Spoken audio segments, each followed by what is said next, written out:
나이가 들면 귀가 아플 정도로 건강이 최고라는 말을 듣습니다. 근데 정말 건강 하나만 생각하고 50대, 60대를 그냥 보내도 괜찮은 걸까요?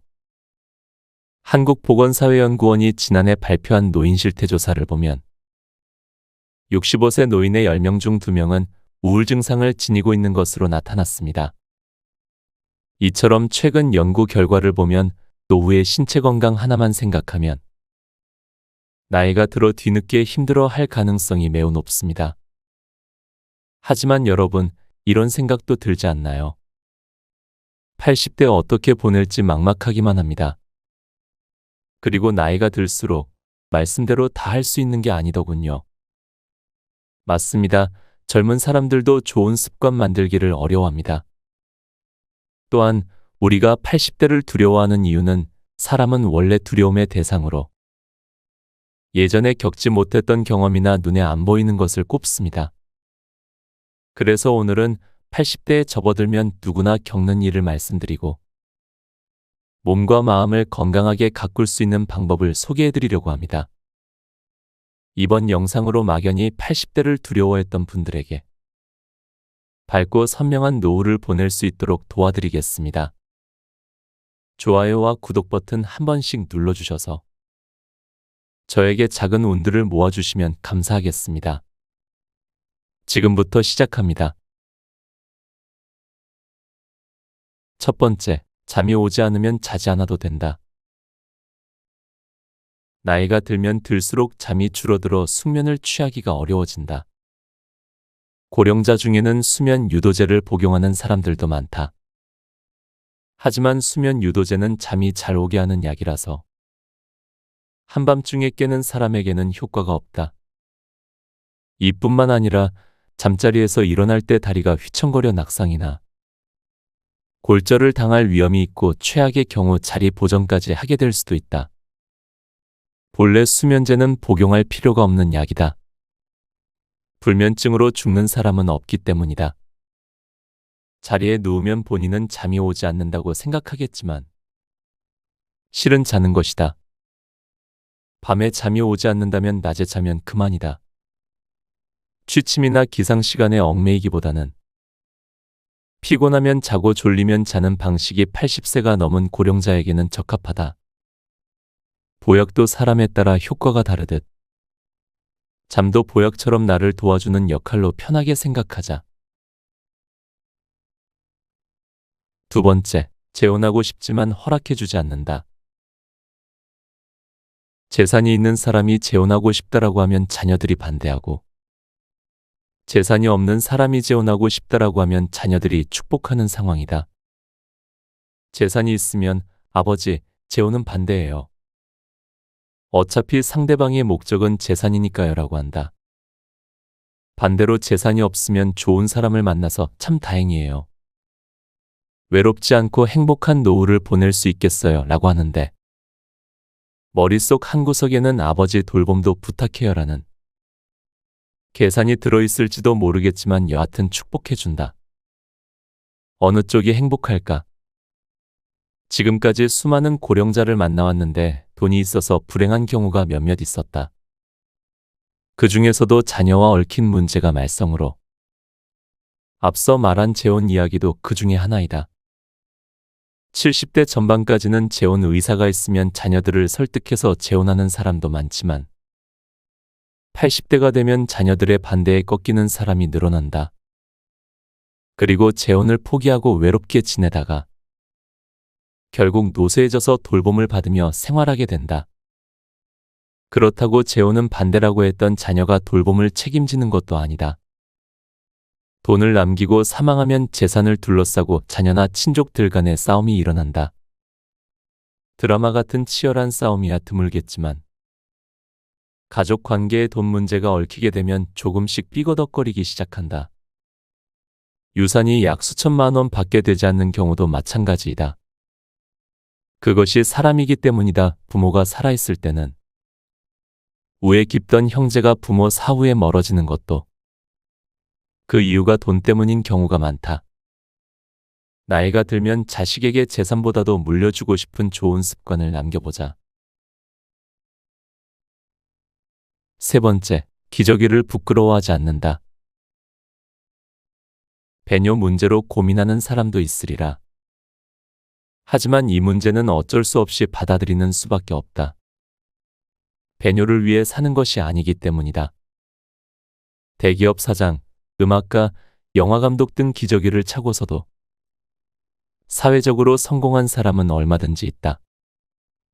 기저귀로 바꾸면 배뇨를 걱정하지 않아도 되기 때문에 자기 일에 전념할 수 있고 활동 범위도 늘어난다. 배뇨 기능은 약해졌지만 그 밖에 뛰어난 능력은 아직 많이 남아있다. 한 가지 능력의 쇠퇴를 상징적으로 받아들여 이제 인생은 끝이다라고 생각하지 말고 이 능력은 약해졌지만 저 능력은 문제 없다라고 생각하며 당당해지도록 하자. 네 번째, 친구의 죽음에 직면하게 된다. 고령이 되면 배우자나 친구 등의 죽음에 직면하게 된다. 평소 사망한 사람에 대한 의존도가 높았을수록 상실감도 더 크다. 이럴 때는 어떻게 해야 할까? 마음을 단단히 먹는 수밖에 없다. 냉정하게 들릴지 모르지만 죽은 사람은 살아 돌아오지 않는다. 그렇다면 새로운 만남을 추구하거나 고독은 편한 것이라고 발상을 전환하여 새로운 즐거움을 찾는 수밖에 없다. 젊은 세대의 삶에 의외의 힌트가 있다. 요즘 젊은 사람 중에는 결혼이나 연애를 하기보다는 종일 게임을 하거나 스마트폰을 들여다보며 지내는 사람이 많다. 즉, 마음 편한 고독을 즐기는 것이다. 앞서 말한 행동 경제학에서처럼 차이에 주목하여 외롭다라고 생각하면 마음이 괴롭지만 고독은 자유다라고 발상을 바꾸면 뜻밖의 즐거움을 발견할 수 있다. 필자가 아는 어느 고령자는 아내가 사망한 후에 넷플릭스라는 온라인 동영상 서비스를 이용하기 시작했다. 그는 다 보지 못할 정도로 영상이 많아서 시간이 순식간에 지나간다. 아내가 무엇을 보고 싶어 하는지 신경 쓰지 않아도 된다. 보고 싶을 때 보고 자고 싶을 때 자니 마음이 편해서 좋다라고 말한다. 철학자 쇼펜하우어는 고독에 대해서 이렇게 이야기한다. 인간이 사교적으로 되는 것은 고독한 상태에 자기 자신을 견딜 능력이 없어서다. 다섯 번째, 치매에 걸려도 인생 지혜는 남아있다. 많은 사람이 인지장애에 대해 치매에 걸리면 아무것도 모른다는 획일적인 이미지를 가지고 있다. 이러한 무지로 인해 어떤 일이 생겨날까? 예를 들면 할아버지가 치매에 걸려 아무것도 모른다고 생각하여 가족들이 흉을 보았는데 사실은 전부 알아듣고 있었다거나 할머니는 치매니까 이것도 해서는 안 되고 저것도 위험하다라며 아직 할 수 있는 일을 못하게 막는 상황이 벌어진다.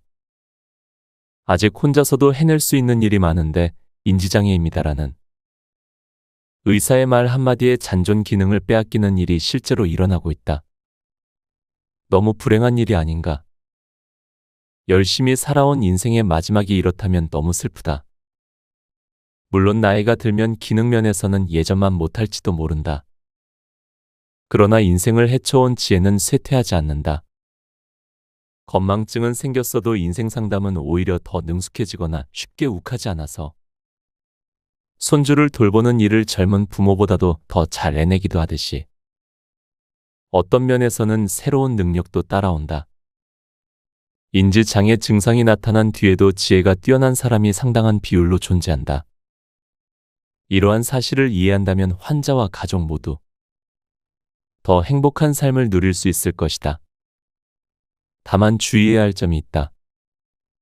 잘못된 판단으로 사기에 노출되기 쉽기 때문이다. 인지장애 환자 중에는 기억력은 떨어졌어도 이해력에는 문제가 없는 사람들이 있다.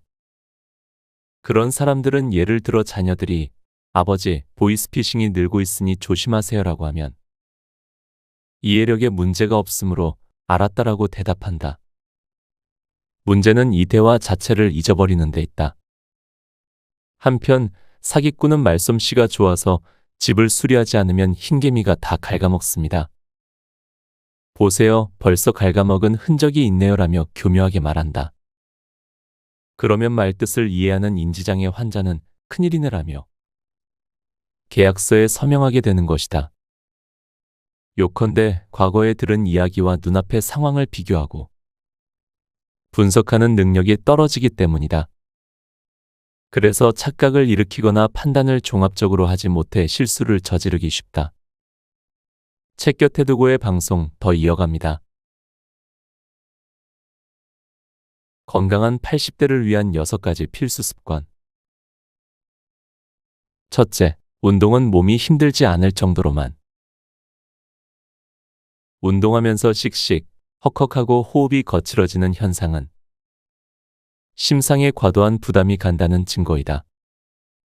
이때 심박수와 혈압도 같이 올라가고 체내의 활성산소도 증가한다. 숨을 쉴 때 발생하는 활성산소는 세포에 손상을 입히고 노화나 암을 일으키는 원인이 되는데 운동을 지나치게 하면 활성산소가 필요 이상으로 증가하여 몸에 커다란 부담을 주게 된다. 또한 무리한 운동은 근육이나 관절, 뼈를 상하게 하기도 한다. 그렇게 되면 몸을 움직일 수 없어서 도리어 근력이 약해진다. 둘째, 약을 점검하자 참고 먹을 필요는 없다. 약은 독이다. 단순한 반어적 표현이 아니라 많은 의사들이 종종 놓치는 진실이다. 확실히 약은 증상을 개선하지만 약을 먹어야 오래 사는지는 알 수 없다. 모든 약을 끊으라는 말은 아니지만 적어도 검사 수치가 나쁘다라며 처방된 약은 80세가 지난 고령자라면 다시 고민해 보도록 하자. 의사가 말하는 정상 수치에 너무 얽매이지 않아도 된다. 일상생활의 활동 수준이 떨어지지 않을 정도로만 약을 복용하길 권한다. 만약 약을 먹고 몸이 좋지 않다라고 느낀다면 참고 먹을 필요가 없다. 셋째, 인간관계를 점검한다. 싫은 사람과는 어울리지 말라. 80대가 되면 자연히 싫은 인간관계로부터 해방될 수 있다. 좋아하는 사람이나 마음이 맞는 사람을 정기적으로 만나는 것이 이상적이지만 대개는 누군가를 만나는 일이 점점 귀찮아져서 외출을 꺼리게 된다. 이러한 경향은 남성 호르몬의 감소와 관련이 깊어서 남성들에게서 특히 두드러진다. 80이 넘은 고령자에게 사람들과의 만남은 양날의 검과도 같다. 심신의 건강과 노화 예방을 위해서는 사람들과의 교류가 중요하지만 무리한 교류는 오히려 적잖은 스트레스가 되기 때문이다.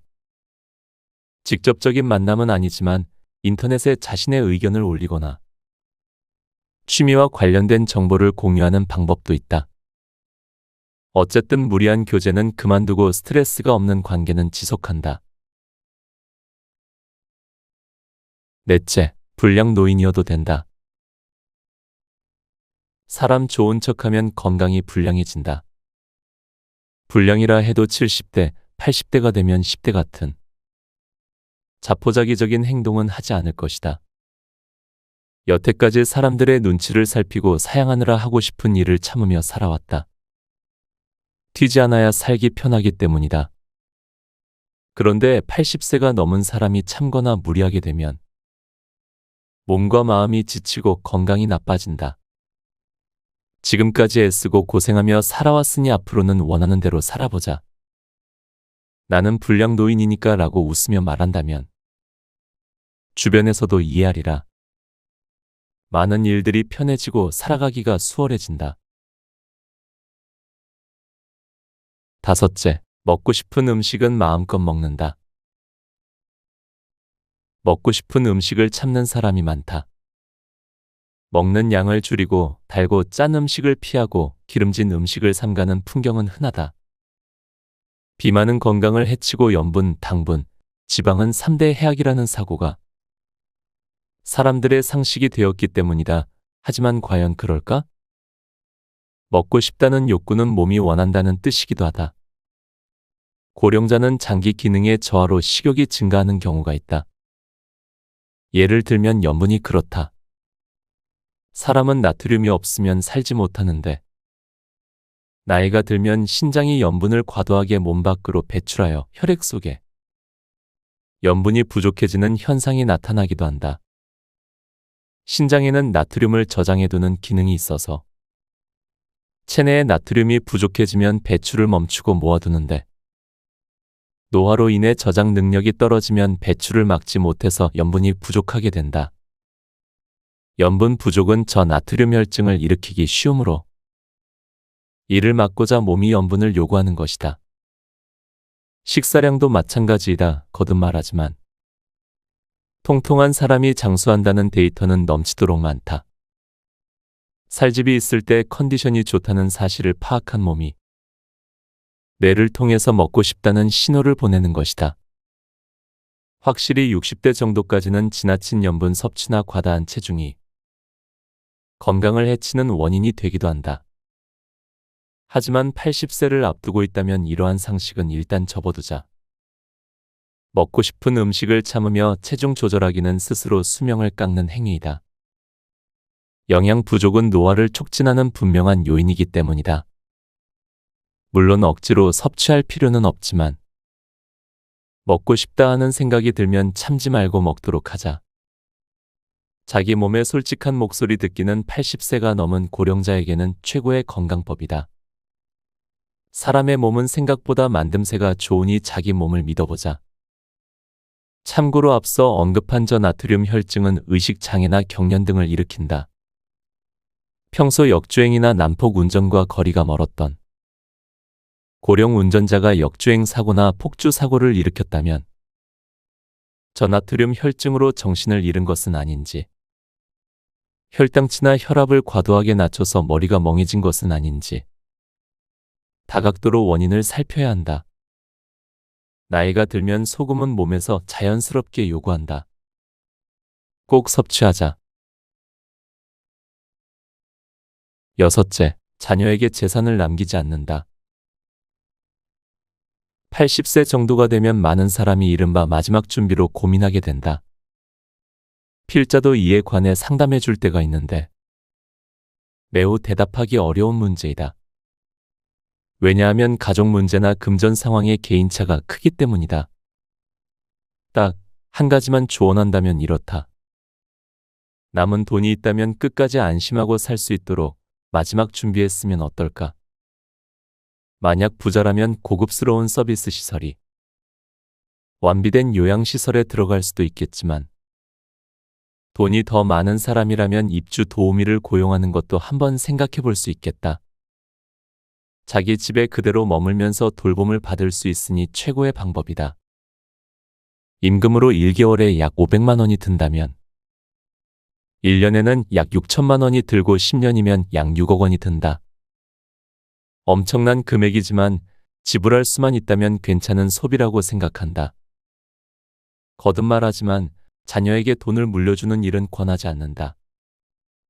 자기가 모은 돈은 자기가 다 쓰는 것이 제일이다. 호화로운 묘지를 조성하는 사람이 있는데 이는 어떨까? 자식들은 성묘하러 올지도 모르겠지만 손자대가 되면 또 모를 일이다. 산소에 가면 황폐한 무연고 묘지가 여럿 있는데 같은 처지가 될 우려가 있다. 그럴 바에는 자치단체 등에 기부하여 후세에 도움이 되는 편이 낫다. 부모가 시골에 계시는 경우에 필자가 가족들에게 자주 하는 조언이 있다. 바로 이웃 사람들에게 고개를 잘 숙이라는 것이다. 예를 들면 다소의 금전을 곁들여서 우리 부모님 좀 잘 지켜봐 주세요라고 부탁하는 방법이다. 처음에는 돈은 필요 없다라며 사양하겠지만 항상 감사해서요라고 말하면 대개는 흔쾌히 받아들인다. 이웃 사람들이 부모를 신경 써주면 자녀들도 안심할 수 있다. 부모를 도시로 모셔오거나 일을 그만두고 시골로 가야 할 경우와 비교해보면 다소의 지출은 오히려 저렴하다. 돈으로 해결하라는 의미가 아니다. 감사하는 마음을 형태화했다고 생각하자. 부모가 자녀에게 돈을 꼭 남기고 싶다면 유산의 형태로가 아니라 내가 죽을 때까지 안심하고 살 수 있도록 이 돈을 잘 써주렴이라고 당부하며 자신들이 건강할 때 건네는 방법도 있다. 무엇보다 중요한 건 나의 재산은 내가 지켜야 한다는 점이다. 곁에 두고의 짧은 생각. 우리 모두는 시간이 흐를수록 자연스럽게 나이를 먹어갑니다. 그 과정에서 가끔은 오래 살고 싶다는 생각을 하곤 합니다. 하지만 정말 중요한 것은 단순히 오래 사는 것이 아니라 몸과 마음이 건강하게 나답게 살아가는 것임을 알았습니다. 저도 사실 평범한 직장인에서 유튜버가 되는 것이 나답게 살아가는 것임을 몰랐습니다. 작년 2월 서점에서 무작정 샀던 책 2권이 책 곁에 두고의 시작이었습니다. 그리고 이렇게 살아가는 것이 정말 나를 존중하는 것이구나를 알았습니다. 사실 저는 구독자분들에 비해 젊은이라서 나답게 살아가는 것이 가능한 것일 수도 있습니다. 하지만 전 나답게 살아가는 것이 꼭 사업을 한다거나 여행을 하는 것이 아니라고 생각합니다. 어떤 일을 할 때 내가 나의 진심을 알아봐주고 존중해준다면 무슨 일을 하더라도 그게 나답게 살아가는 것이지 않을까 생각합니다. 책 곁에 두고 채널이 여러분에게도 나답게 살아가는 작은 도움이 되었기를 진심으로 바라겠습니다. 오늘도 함께 해주셔서 감사합니다. 책 80세의 벽을 읽고